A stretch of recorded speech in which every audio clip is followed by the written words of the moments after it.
सुप्रभात बच्चों, कैसे हैं आप लोग।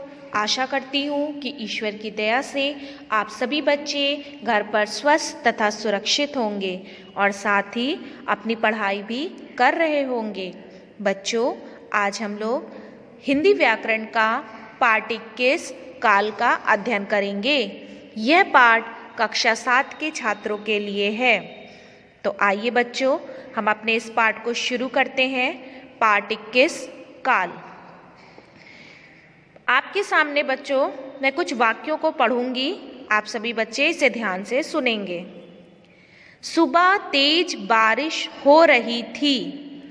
श्रेया और श्रेष्ठ स्कूल नहीं गए, वे अपने कमरे में ड्राइंग बना रहे हैं। शाम को वे मम्मी पापा के साथ पार्टी में जाएंगे। यहाँ पे बच्चों जो आपके सामने मैंने कुछ वाक्यों को पढ़ा है, उन वाक्यों में क्रियापदों से पता चल रहा है कि क्रिया के होने का समय क्या है। सभी क्रियाएं एक समय में नहीं हो रही हैं। कुछ क्रियाएं जो हैं वो बीते समय में हुई थी और कुछ चल रहे समय में होती हैं और कुछ आने वाले समय में होंगी। तो बच्चों, क्रिया के होने का यही समय काल कहलाता है। क्रिया के समय के आधार पर ही क्रिया का काल निश्चित होता है। तो क्रिया की क्या परिभाषा है कि क्रिया के जिस रूप से उसके होने या करने के समय का बोध होता है उसे काल कहते हैं। अब हम देखेंगे बच्चों काल के भेद। काल के मुख्य 3 भेद होते हैं। पहला भूतकाल, दूसरा वर्तमान काल और तीसरा भविष्य काल। तो सबसे पहले हम देखेंगे भूतकाल। क्रिया के जिस रूप से बीते हुए समय में क्रिया के करने या होने का बोध होता है उसे भूतकाल कहते हैं। जैसे गौरव ने दौड़ में भाग लिया, कैलाश गाड़ी चला रहा था। यहाँ पे बच्चों आप देख रहे हैं इन वाक्यों में कौन से समय को बता रहा है, बीते हुए समय में कार्य करने को बता रहा है। इसलिए ये कौन सा काल है, ये भूतकाल है। भूतकाल के भी 6 भेद होते हैं। पहला सामान्य भूतकाल, दूसरा पूर्ण भूतकाल, तीसरा अपूर्ण भूतकाल, चौथा आसन्न भूतकाल, पांचवा संदिग्ध भूतकाल और छठा है हेतुमन भूतकाल। तो सबसे पहले हम देखेंगे सामान्य भूतकाल। क्रिया के जिस रूप से बीते हुए समय में क्रिया के होने का बोध हो किंतु समय का निश्चित बोध ना हो, उसे सामान्य भूतकाल कहते हैं। इसमें क्या है बच्चों कि क्रिया के जिस रूप से बीते हुए समय में कार्य के होने का पता चलता है लेकिन उसमें किसी समय का, निश्चित समय का सही पता नहीं चलता, उसे सामान्य भूतकाल कहते हैं। जैसे गाय ने रोटी खाई, लड़की ने पुस्तक पढ़ी। इन वाक्यों के क्रिया रूपों खाई, पढ़ी से क्रिया के बीते हुए समय में होना प्रकट हो रहा है, अतः ये सामान्य भूतकाल की क्रियाएं हैं। फिर हम देखेंगे पूर्ण भूतकाल। पूर्ण भूतकाल जिस क्रिया रूप से क्रिया के भूतकाल में उसके बहुत पहले पूरा होने का बोध होता है उसे पूर्ण भूतकाल कहते हैं। इसमें सामान्य भूतकाल की क्रिया के साथ था, थे, थी लग जाते हैं। जैसे हम मेला देखने गए थे, गाड़ी के आने से पहले ही विनोद स्टेशन पहुंच गया था। इन वाक्यों में क्रिया रूपों से काम का काफी पहले संपन्न होना प्रकट हो रहा है, अतः ये पूर्ण भूतकाल की क्रियाएं हैं। अब हम देखेंगे तीसरा अपूर्ण भूतकाल। क्रिया के जिस रूप से यह पता चले कि क्रिया भूतकाल में हो रही थी किंतु यह ना पता चले कि क्रिया पूरी हुई या नहीं, उसे अपूर्ण भूतकाल कहते हैं। इसमें क्रिया के साथ रहा था, रहे थे लगे होते हैं। जैसे बच्चे स्कूल जा रहे थे, मोर नाच रहा था। इन वाक्यों के क्रिया रूपों से यह पता नहीं चल रहा कि क्रिया पूरी हुई या नहीं, अतः ये अपूर्ण भूतकाल की क्रियाएं हैं। अब हम देखेंगे बच्चों चौथा आसन्न भूतकाल। क्रिया के जिस रूप से ये पता चले कि बीते समय में शुरू हुआ कार्य अभी अभी समाप्त हुआ है, उसे आसन्न भूतकाल कहते हैं। इसमें सामान्य भूतकाल की क्रिया में है, हो, हूँ आदि लग जाते हैं। इससे कार्य का आरंभ भूतकाल से और समाप्ति वर्तमान में होना प्रकट होता है।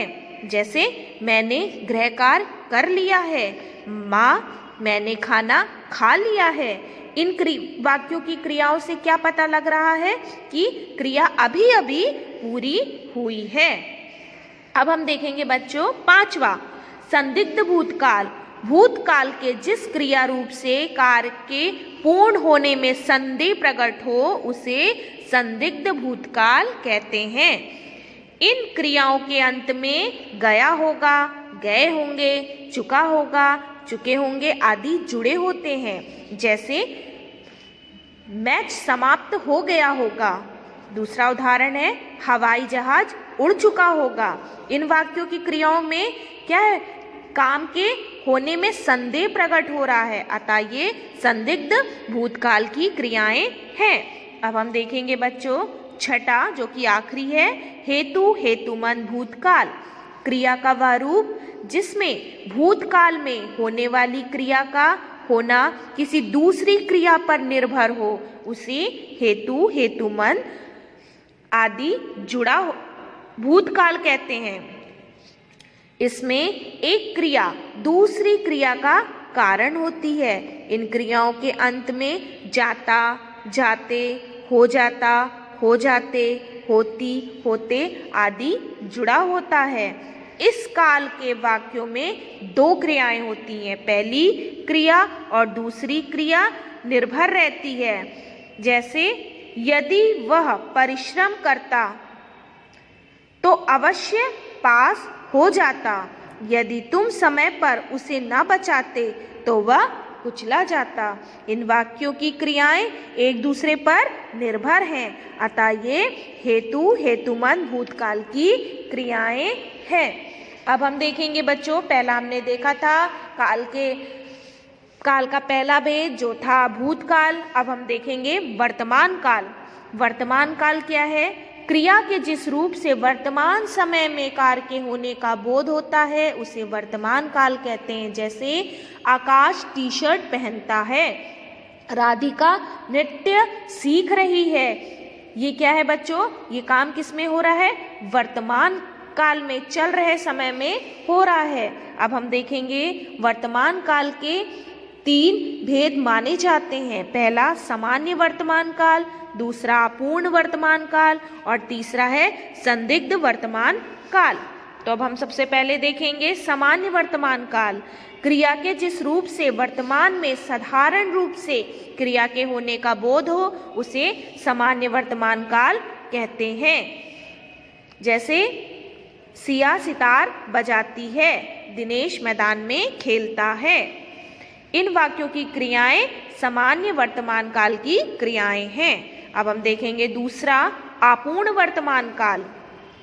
क्रिया के जिस रूप से काम के वर्तमान काल में चलते रहने का बोध हो, उसे अपूर्ण वर्तमान काल कहते हैं। इस काल की क्रियाओं के अंत में रहा है, रहे हैं जुड़े होते हैं। जैसे वर्षा हो रही है, बच्चे तैर रहे हैं। इन वाक्यों की क्रियाओं में काम के जारी रहने का बोध हो रहा है, मतलब काम चल रहा है, अतः ये अपूर्ण वर्तमान काल की क्रियाएं हैं। अब हम तीसरा देखेंगे संदिग्ध वर्तमान काल।